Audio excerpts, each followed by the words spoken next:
ਇੱਕ ਵੇਲੇ ਦੀ ਗੱਲ ਹੈ ਜੀ। ਗੱਲ ਸੁਣ ਕੇ ਇੰਸ਼ਾਅੱਲਾ ਮਜ਼ਾ ਆਸੀ। ਕਿਸੇ ਬੰਦੇ ਨੂੰ ਹੀਰਾ ਮਿਲ ਗਿਆ। ਹੀਰਾ ਮਿਲਿਆ ਨਾ, ਉਹਨੇ ਚੀਜ਼ ਦਾ ਕਦਰ ਦਾ ਕੋਈ ਨਹੀਂ ਪਤਾ। ਉਹਨੇ ਘਸਾਣਾ ਕੱਪੜਿਆਂ ਤੇ, ਉਹਨੇ ਚਾਹ ਚਾਹ ਕੇ ਮਾਰਨਾ, ਉਹਨੇ ਮਿੱਟੀ ਸੱਟਣਾ। ਉਹਨੇ ਇਸ ਚੀਜ਼ ਦਾ ਕਦਰ ਕੋਈ ਨਹੀਂ, ਪਤਾ ਨਹੀਂ।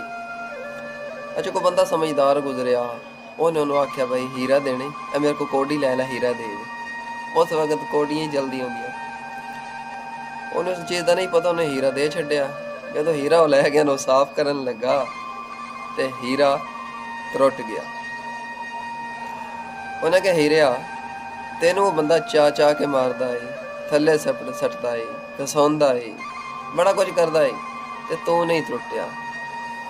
ਤੇ ਮੈਂ ਸਿਰਫ ਤੈਨੂੰ ਸਾਫ਼ ਕਰਨ ਲੱਗਾ ਤੇ ਟੁੱਟ ਗਿਆ। ਉਸ ਆਖਿਆ ਤੂੰ ਇੱਕ ਕੋਡੀ ਮੇਰਾ ਮੁੱਲ ਪਾਇਆ, ਮੇਰੇ ਕੋਡੀ ਮੁੱਲ ਆਈ। ਫਿਰ ਇਹਦਾ ਮਤਲਬ ਇਹ